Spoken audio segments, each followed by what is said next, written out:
And what do you get? What do you take out of a game like that? Not a lot. No, no. Look, it's a challenge at the moment. What's happening with us and our availability and the players we've got playing at the moment, but that doesn't excuse the effort piece, and we've said that for a few weeks, and that was against Hawthorn was the same. So trying to be as resilient as we can, and we knew we were undermanned in some areas, so it just wasn't good enough. And you don't have any levers to pull to change your side up either, do you? Well, we did. We tried a few things. But to no avail. I mean, we started Yo down back as our best mid last week, and then we had to put our best forward down back, and it didn't stop. It didn't stop the clearances, the contest method, the pressure on the game, because that was the only way we were going to be competitive. So that was disappointing that we couldn't. It started in the first 15 minutes. It was there. It was, we were off in that space. So we expect more. Has it gone beyond frustration? No. I'm frustrated today. I'm angry. It's not. The last few weeks, there's been some identity there that we can look at and chase, and quarters, and last week against Collingwood, we can really review and code and teach, whereas games like today, it's really hard to. So today was not a day of education for us, although we'll learn a lot about our players' resolve and resilience, because we need to see it. So as tough as it is to watch, can you in any way then appreciate the Taylor Walker show, or is that too hard for you to do as an opposition? Oh, he's a great player, and he cashed in today. So and he's had a wonderful career, and all credit to him. But won't be celebrating his game today. Marriage Marek, or whichever way he wants to pronounce it. How did you find it? I actually don't know. Ryan, he's 18. He's been here 4 days, and he could have kicked 3. So it probably shows you where we're at with availability.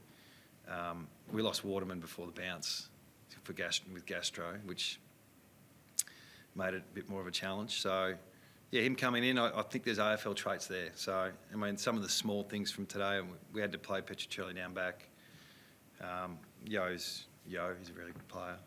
Hoff's coming on really well for us. Some of our younger players are trying their best, but they're probably not quite ready for AFL. How do you move forward from this, Adam, for the rest of the year? Well, we've got a bye coming up, so, we'll get hopefully 5 or 6 players back after the bye, and that should give us a bit more resolve and a bit more experience and, a bit more synergy with the group. It's all over the shop with the synergy at the moment. It's really difficult to get that. But once again, it's not an excuse for today. When you do have those sort of losses, 300-point losses this season, what are they doing for morale? Well, we're holding up okay. Yeah, it's an understanding of reality and also an expectation of performance. So it's a challenge. But I'm up for it, and we're up for it. It's just right now we're in the pit, so we've got to do everything we can to get out of it as quick as we can, and that means getting personnel back, playing better football, being as resilient as we can. How do you deal with that question of effort? How do you... Not necessarily effort. I mean, it is effort, but it's the intent piece. It's how hard is it to play this game. Some of the guys don't know. They're still working that out. Well, you can't tell me Ryan quite knows what it is just yet, and Jimby's played 10 games, and Chesser and Long, Hoff, Bazzo, they're young players who we think have got really bright futures, but to put the pressure on them is really difficult. And then there's some guys who are coming back from injuries who we were hoping to get their best, and they weren't tonight. So there's no excuses for tonight, but it is a challenge for them to do it consistently. With the bye, what did you sort of say to the players after the game? Is there anything you can say right now, or do you have to sort of wait a few days to let them try and relax, get away from it, and come back? Well, they need to get a break. And they need to recover, and then we need to hit the second year with everything. Second part of the year with everything we've got. So everything. So how are the fans coping? I mean, we're obviously a long way removed from it, but is there any unrest, or do you think your fans actually understand what you're going through? I don't know. Yeah, I think they're not happy, but as they should be. So, all we can do is be honest, and that's where we're at the moment. We didn't like today, that's for sure. Are their careers on the Yeah, I know you're going to start throwing stuff like that, and what's your message to the members? But whenever I talk, it is to the members and fans. Careers on the line there is every year, every week. There is careers on the line, whether you're chasing a flag or you're trying to get off the bottom of the ladder. So that those statements they don't really change week to week or year to year. Bailey Williams, another positive. Or another positive? Well, yeah, I mean, when we get through this, there'll be a reflection piece when we look back to this period and go, okay, well, that's when he elevated his performance and stood up. And I think Bailey's been one of those. He's played every game. I think now he can handle the ruck on his own. And we got beaten heavily at clearances in the first and last quarters, or first and third quarters. But I don't think Bailey took a step backwards today. I think he took a step forward. Just That's actually what one we- unrelated to bigger picture. Dangerous tackles this week, AFL memo went out. Did you raise that with the boys? Or? No, I didn't. No, it's a challenge for that. I think everyone understands the level it's at now. Trying to do it and execute it. When we lost Duggo, we're going to challenge the Liam Duggan. You probably don't remember that, but he got suspended for a week for a similar incident that, it was very difficult to coach. So, yeah, that's on the bottom end of my priorities at the moment.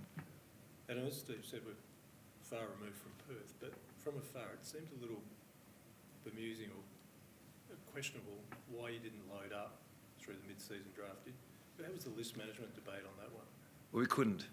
You've got to have a season-ending injury to put someone on your list or a retirement. So You had more than one of those, didn't you? No. So you've got to be really clear about the mid-season draft and the rules around it. So there's 3 drafts. Obviously, there's the mid-season one's different, and you have to have someone come off your list. And if they've got to be a full season or a retirement. So, and we've got to be careful about the mid-season draft. We're talking about the guys who missed the draft last year, and just to get someone in to top up our Waffle Eagles, who's had one player play for them today. It's not, we're looking at the future. We want to get the best talent for the future, and right now it's really difficult to see that, but we've got to keep taking steps forward, and just topping up our list for the last 10 games at Waffle is not what we're trying to do. So list management-wise, how do you see where you're progressing on that? Is there a plan for the next 1, 2, 3 drafts? How are you gonna Absolutely, approach that? yeah. No, there's a plan. Obviously, we've gone to the draft last couple of years, and we'll continue to do that. The free agency piece is probably not for us right now. We need to get some young talent into the side, albeit we're open to what's out there as well. So, yeah, we've got a plan in place, which I won't talk you through today, everything, but yeah, we don't just see how we go. I Yeah. wasn't down to that. I was trying to work out what's your process. Yeah, well, obviously we're going to transition the list pretty quickly. It's going to be one of the youngest lists in a year or so in the comp, and then we want to get some picks at the top end as well if we can. So we'll work through all that. That's pretty clear from my point of view and the club's point of view, and we're right in the middle of it. It's not draining you? Oh, I get asked that a bit. Yeah, it's draining, but I signed up for this. This is what we look. Tonight's not part of the plan, so I wasn't even thinking that's acceptable. But we knew we were going to take a couple of steps back before we can get forward. So, unfortunately, that combined with 25 available, 24 available, it's pretty hard to be competitive. But we don't want to accept tonight. Adam, you just said that you'd be one of the youngest list. Does that mean we're expecting a lot of the older players to start quickly transitioning out a bit quicker than? No, it'll be just normal. Yeah, only got to lose 2 or 3, so that won't take too long. And after tonight's loss, or after the last few weeks, do you now have to look at the whole club as well as, the Waffle lost today by 129, I think, from memory? Yeah, we didn't have a side today. Play Waffle, so we had one player playing. He's an NGA, so maybe 2. No, I can't answer that. It's difficult to play well with 22 amateurs, so that's been a challenge.